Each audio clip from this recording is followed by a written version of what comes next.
না, কিন্তু যখন বৈষম্য বিরোধী আন্দোলনের কেন্দ্রভাবে রাজশাহী বিশ্ববিদ্যালয় না, তারা একটা বিরাজনীতিকরণের আমরা একটা অপচেষ্টা দেখেছি। একটা ছাত্র শিবিরের আমাদের এখানে শহীদ ভাই রায়হান আলী ভাই মারা গেছে, তার তো একটা চাহিদা আছে, আকাঙ্ক্ষা আছে রাজনৈতিক গণতান্ত্রিক বাংলাদেশের জন্য। যখন আপনি ওই আকাঙ্ক্ষাকে অসম্মান করবেন, সে তো কষ্ট হবে। বাংলাদেশ জাতীয়বাদী ছাত্র দলের 157 জন নেতাকর্মী, বিএনপির 432-এর উপর নেতাকর্মী শহীদ হয়েছে। প্রতিটা মানুষের এই আন্দোলনে কারো একক কৃতিত্ব নাই। আমরা বারবার বলছি যে ছাত্র জনতার এই আন্দোলন, এটা বাংলাদেশের প্রতিটি ছাত্র, শিক্ষক, একটা কৃষক, একটা রিক্সাওয়ালা থেকে শুরু করে প্রতিটি পেশাজীবী মানুষের এখানে কন্ট্রিবিউট আছে। তারা নিজের জীবনে মায়া ত্যাগ উৎসর্গ করে। সকলে জানতো যে আমরা জুলাই আগস্টে বাঁচবো কি মরবো, আমরা কেউ কিছু জানতাম না। আমাদের দলের নেতাকর্মী যখন গ্রেপ্তার হয়, রাজন আমাকে ফোন করে বলে যে ভাই, হৃদয় নামে আপনার এক ছেলে গ্রেপ্তার হয়ে গেছে।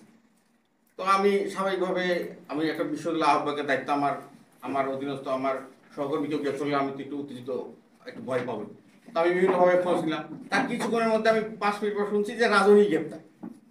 তখন আমি আবার বিভিন্ন সোর্সে ফোন লাগালাম যে রাজন কি প্রশাসনই কি ট্রেস করানো নাকি, যে বিশ্ববিদ্যালয় ছাত্ররা আহ্বায়ক কোথায়। তো এরকম অনেকে করে। রাজশাহী বিশ্ববিদ্যালয়ে আমরা এই পলাতক খুনি হাসিনার যে অডিও কনফারেন্স দেখেছি, সে বলেছে যে ডিসেম্বরের মাসের মধ্যে যে ষড়যন্ত্র হবে। বাংলাদেশে বর্তমানে যে ষড়যন্ত্র হয়েছে, আমি ব্যক্তিগতভাবে বলি যে সামনে আরো ষড়যন্ত্র আসবে, যে ষড়যন্ত্রকে আমরা জানি না, যে ষড়যন্ত্রকে আমরা আইডেন্টিফাই করতে পারবো না।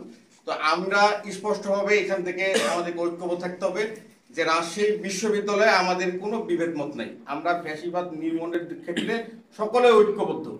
এখানে যদি আমি ব্যক্তিগতভাবে মনে করি যে আমি যদি কোনো জায়গায় বিপদে পড়ি, আমি আমার বিশ্বাস যে রাজন বা মেহেদী সজীব বা মিশু বা এখানে আরো যারা ছাত্র নেতারা আছে, সকলেই ছুটে আসবেন আমার বিশ্বাস। আমার সামনে যদি রাজনকে বা ছাত্র শিবিরের কোনো নেতা বিপদে পড়ে, আমি সুলতান আহমেদের আগে যে ওখানে যে তার পাশে দাঁড়াবো। এটা রাজশাহী বিশ্ববিদ্যালয়ে এই ঐক্যটা আছে, এই ঐক্যটা থাকবে।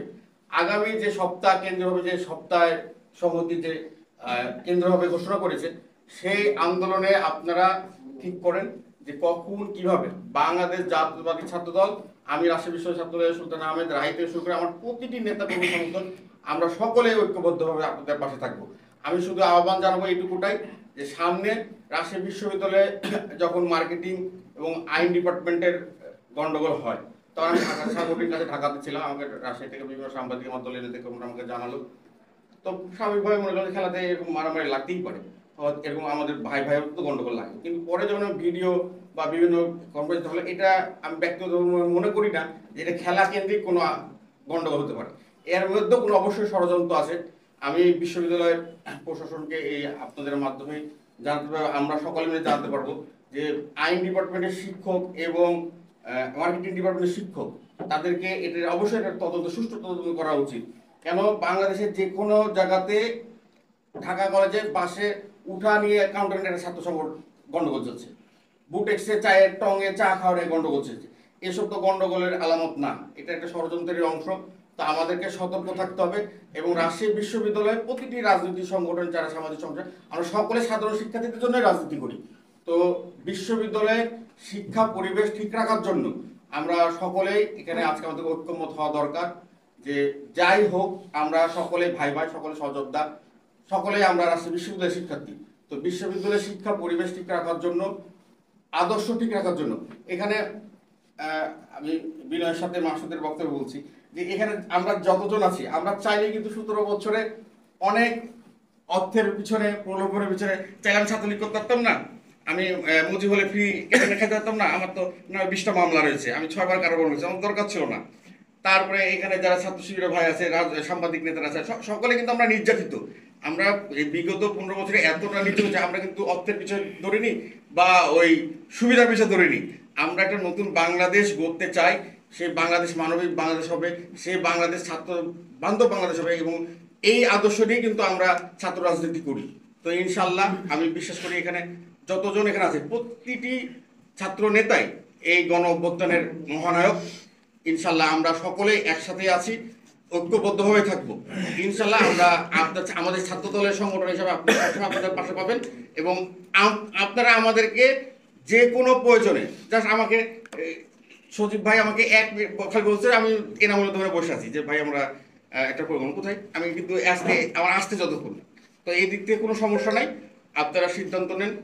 আর বৈষম্য বিরোধী ব্যানারটা আহ, আমাদের রাজশাহী বিশ্ববিদ্যালয়ের সমস্যা নাই, কেন্দ্রীয়ভাবে আপনারা কথা বলেন, দেখেন কেন্দ্রীয়ভাবে ঠিক আছে কিনা। কেন যে চিটাগাং বিভাগে দেখা যায় এই উপদেষ্টা মন্ত্রী 13 জন নাকি বলে চিটাগাং বিভাগেরই নেতা, আর কোনো বিভাগের কোনো নেতা নেই। তো এখানেও একটা বৈষম্যর বিষয় আছে। আমাদের ভারপ্রাপ্ত চেয়ারম্যান বারবার আমাদেরকে নির্দেশনা দিয়েছে যে এই সরকারকে কোনো মতেই ব্যর্থ হওয়া দেওয়া যাবে না। তো আমরা চাই যে এই উপদেষ্টা সরকার মন্ডলীকে, যে ডক্টর ইউনূসের সরকার আছে, তাদেরকে সফলতা করতে। আর বর্তমানে যে ধর্ম নিয়ে যে ষড়যন্ত্র চলছে, ইসকন একটা ছোট সংগঠন, কিন্তু তাদের ষড়যন্ত্র কিন্তু ছোট না। আমার বাংলাদেশ জাতীয়বাদী ছাত্র দলের আমার আহ্বায়ক কমিটির 31 বোর্ডের মধ্যে 2টি আমার হিন্দু ধর্মের নেতা রয়েছে। তারা আমরা একসাথে, আমরা একই বেডে অনেক সময় ঘুমাই। তো ধর্ম যার যার বাংলাদেশ সবার, আমরা আমাদের হিন্দু আমাদের বন্ধু আছে, খ্রিস্টানও আমাদের বন্ধু রয়েছে, হ্যাঁ মুসলিমও আমাদের বন্ধু রয়েছে। তো আমাদের ধর্ম নিয়ে কোনো আমাদের বিভেদ নাই। আমরা সবসময় এই বিগত সামনে যে পূজা হলো, আমি নিজে রাজশাহী বিশ্ববিদ্যালয় আহ্বায়ক হয়ে আমার নেতা কর্মীদেরকে বিভিন্ন জায়গায় আমি টিম করে দিয়ে তাদের উৎসবে আমরা শরীক হয়েছি, তাদের সাথে থেকেছি। তাদের ওই আতিথ্য আপ্যায়নের যে খাবারগুলো থাকে, সেই খাবারগুলো আমরা খেয়েছি। তো ধর্ম নিয়ে কোনো বিভেদ নাই, বিভেদটা হলো রাজনৈতিক বিভেদ। এই বিভেদটাকে আমাদেরকে ষড়যন্ত্রকে রুখতে হলে আমাদেরকে ঐক্যবদ্ধ থাকার কোনো বিকল্প নেই। এবং আমি এই আহ্বান জানিয়ে আমি সংক্ষিপ্ত বক্তব্য এখানে শেষ করছি যে ঐক্য ঐক্য ঐক্য, আমরা ঐক্য থাকবো। এবং আমরা আজকে এখানে যারা আমরা উপস্থিত রয়েছি সকলে আমরা ভাই ভাই, আমাদের কোনো ইয়ে নাই। রাজশাহী বিশ্ববিদ্যালয়ে শেখ হাসিনার কোনো বীজ আমরা এই বিশ্ববিদ্যালয়ে কোনো বপন হওয়ার সুযোগ কেউই দিব না, ইনশাল্লাহ। সকলকে ধন্যবাদ। বাংলাদেশ জিন্দাবাদ। আসসালামু আলাইকুম।